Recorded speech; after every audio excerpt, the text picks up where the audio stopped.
એટલે આપણે જો આ પ્રકરણને સમજીએ તો પોલિટિકલી કંઈક વાત એવી છે કે જે સ્ટ્રાઇક કરવામાં આવી અમેરિકા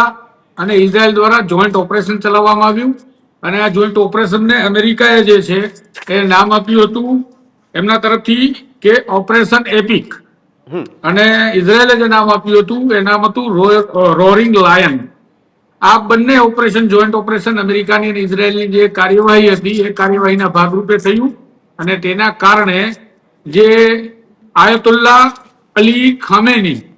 જે સુપ્રીમ લીડર કહેવાય છે, સુપ્રીમ લીડરનું જે છે આ ઘટનામાં નિધન થયું, મોત થયું છે. હવે જે છે એ સત્તાવાર એવી માહિતીઓ ટૂંક સમયમાં સામે આવી જશે અથવા તો અત્યારે આપણે ચર્ચા કરી રહ્યા છીએ ત્યારે આવી ગઈ હશે કે નવી જે સત્તાની બાગડોર છે. કારણ કે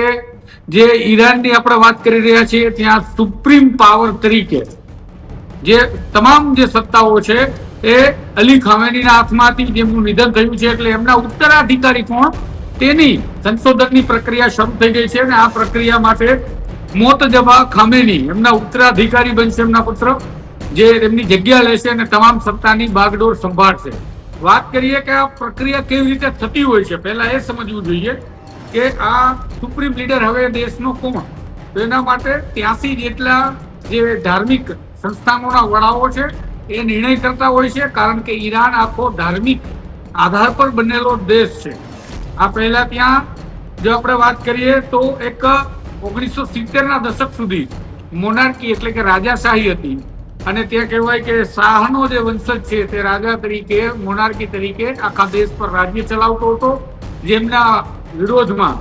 એક બળ પ્રગટ થયું, દેશની અંદર આંદોલનો થયા, વિરોધ પ્રદર્શનો થયા અને એવું કહેવાતું હતું કે આ મોનાર્કીમાં જે રાજા છે